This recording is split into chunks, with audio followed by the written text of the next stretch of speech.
Ladies and gentlemen, welcome to the Pop Art Hunter channel. And today we're going to be discussing Cirque Du Soleil. We're going to be discussing KA. I love KA. KA's a great show. I've seen it multiple times in Las Vegas at the MGM Grand. If you've never seen a Cirque Du Soleil show, you're in for a treat. I don't know how to describe KA, and a lot of times any Cirque Du Soleil show, but KA especially. It's hard to even describe what it is. And so that's why it's really nice to have like a souvenir program. That's why I purchased them, so I can sort of show people what I'm seeing in my head if I'm trying to describe something. KA is one of those that, I mean, they invented technologies for KA, and they patented items because they didn't have a way to do it. They're like, no, we'd love to do this, but we don't know what it's like, so let's invent it. And so it's really hard to describe KA to someone without any sort of visuals, and so this is a great way to do that. So happy to do that today. Let's take a look at KA from Cirque du Soleil. So sort of on purpose with these videos, I don't go through the program prior to doing the video because I want to be almost as surprised as you are with some of the things that I remember, and it'll spark some different stories. So I actually don't do any preparation for these, just to try to keep my responses and reactions a little bit more candid as far as what I feel about the shows and the memories that I have of them and the things I remember. So we're actually going to these, unlike some of the book reviews that we do, we're actually going to go page by page and look at some of the scenes, and I can describe some of the things. So KA at the MGM Grand, it's a Cirque du Soleil show. It's been there for quite some time. I don't know the exact numbers on how much the show production cost was, but it was an expensive show. They spent a lot of money, and the theater itself is its own experience. I know when you first walk in, they have like a little reception area, and then there's a bar you can get a beverage, and then it's the ceilings are very, very short. And then when you walk in, all of a sudden it's like you don't know how you got to this large space, because it feels as though you're in this little enclosed area in that lobby, and then when you walk in, it's a towering auditorium. It's just ginormous. And then you have all these like large metalwork pillars and all this stuff, and it just looks like you've entered another world. So Cirque does a great job about transporting you not only while you're watching the show, but even leading up to the show. And even, as you're entering the theater, it just kind of takes your breath away. So KA is a really cool production. I've seen KA, I should have looked this up at least, but off the top of my head, I believe I've seen it 5 times. Possibly 6 times, but at least 5 times.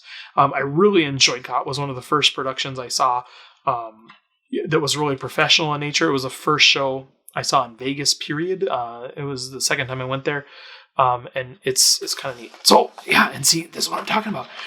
Okay, I'm going to back up just one sec. When you talk about the show, it's very hard to describe things.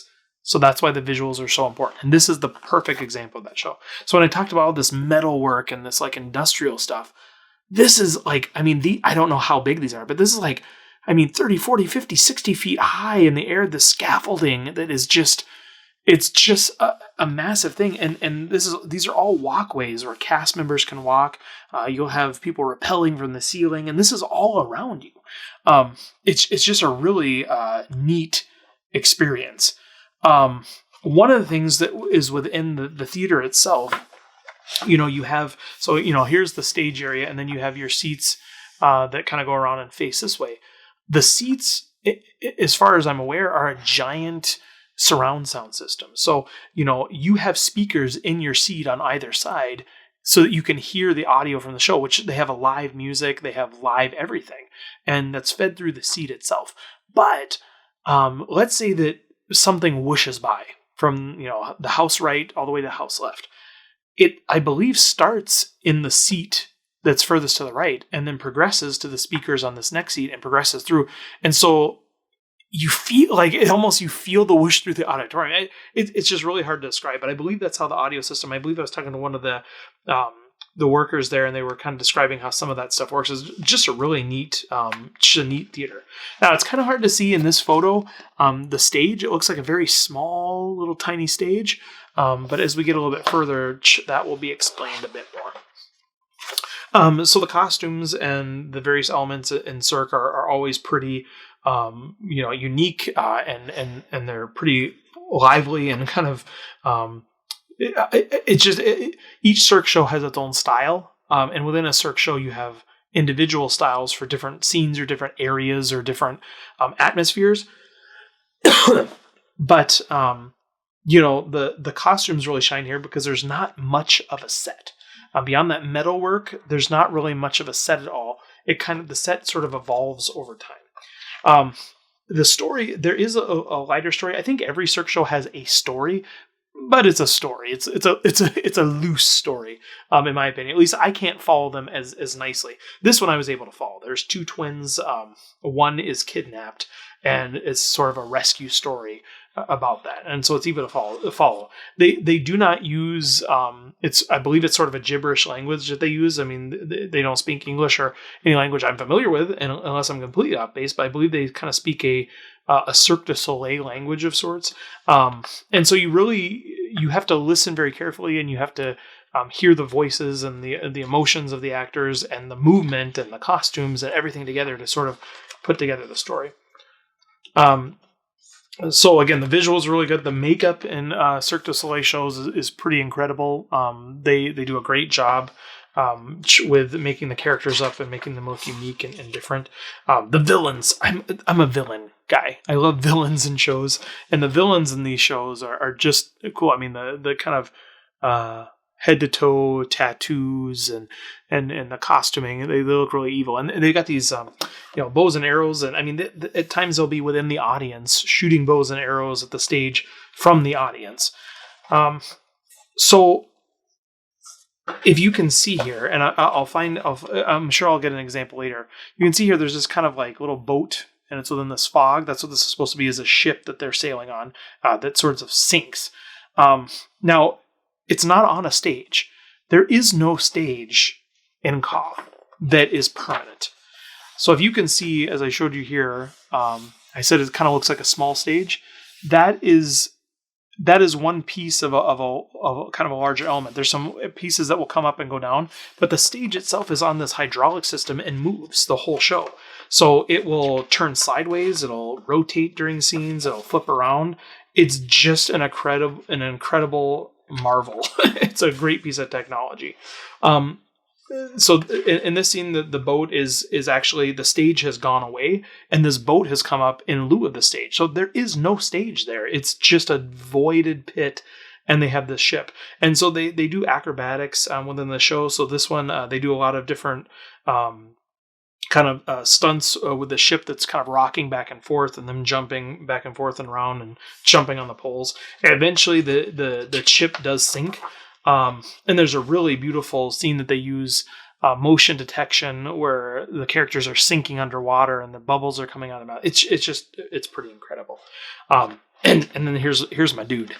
I love villains in the show. This guy is a good villain. He's got these really swank shoes. I mean, here's the main villain, but I like this guy better.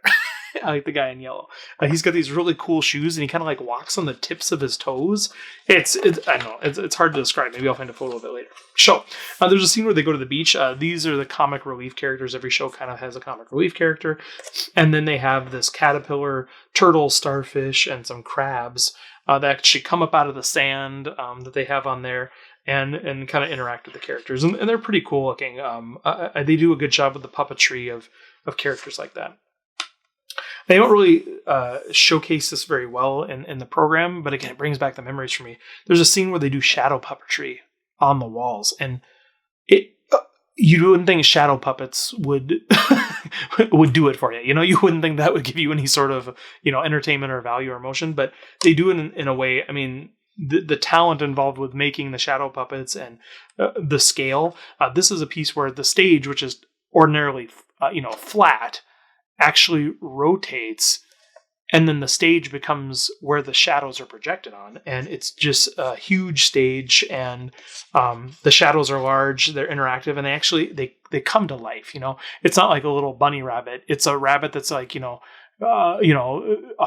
rubbing its ears and cleaning itself, and it just has motion to it, just real motion that an animal would have, and not just a symbol of a rabbit hopping across. Really cool. There's some more pieces. Again, there's these guys, the villains here, who are kind of going through and trying to stop the twin from getting his sibling and those types of things. Here's a comic relief character. This is the Nana or the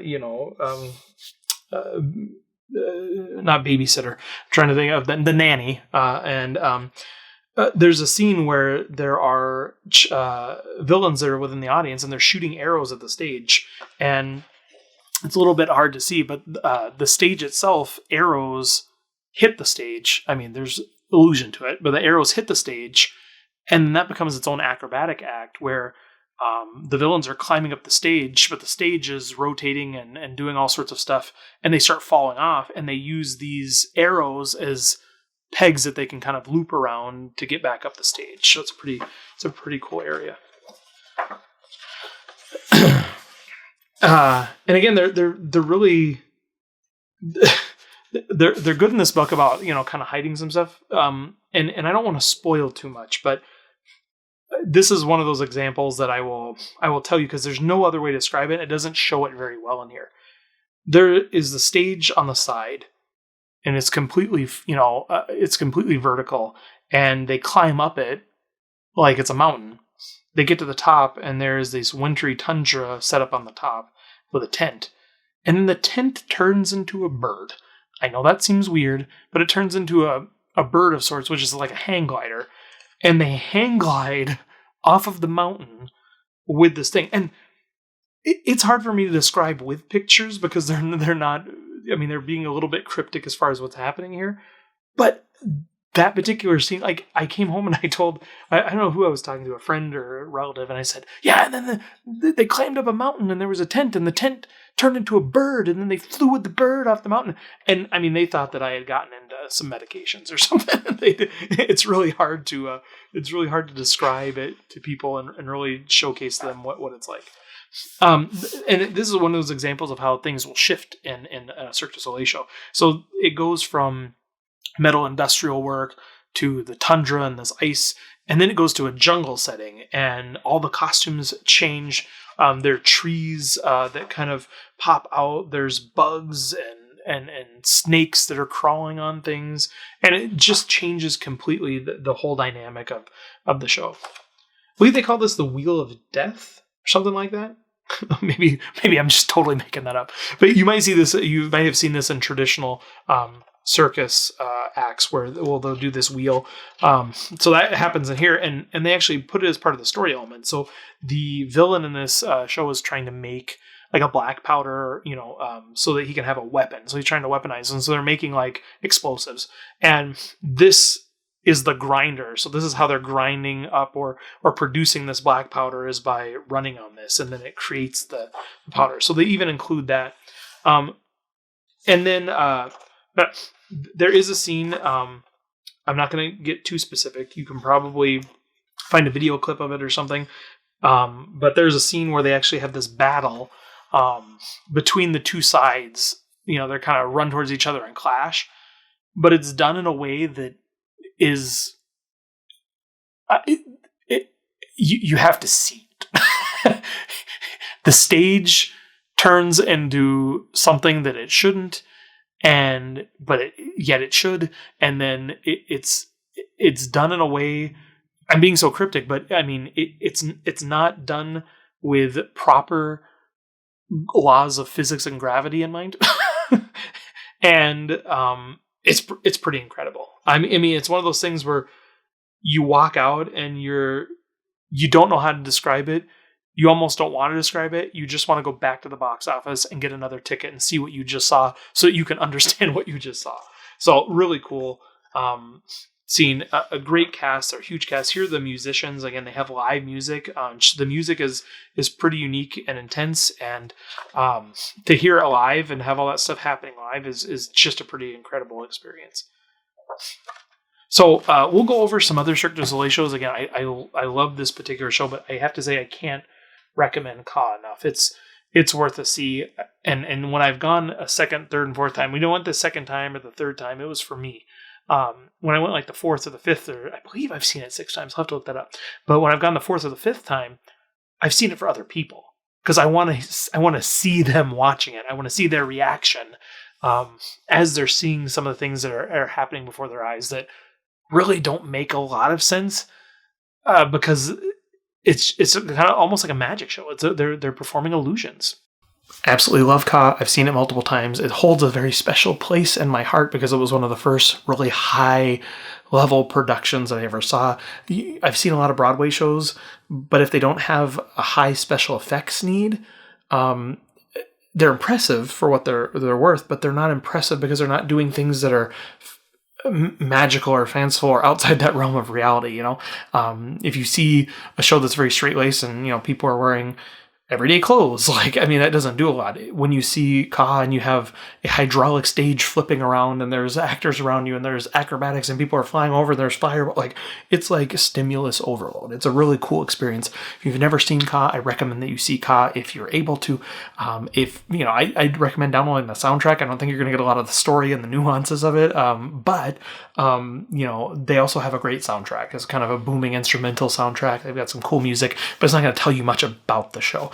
And, again, this is one way I'm glad that I kept the program and I'm able to show people visually, because it's a very hard show to describe because of how cool all the effects are within it. So hope you enjoyed this video, and we'll see you next time on Pop Art Hunter.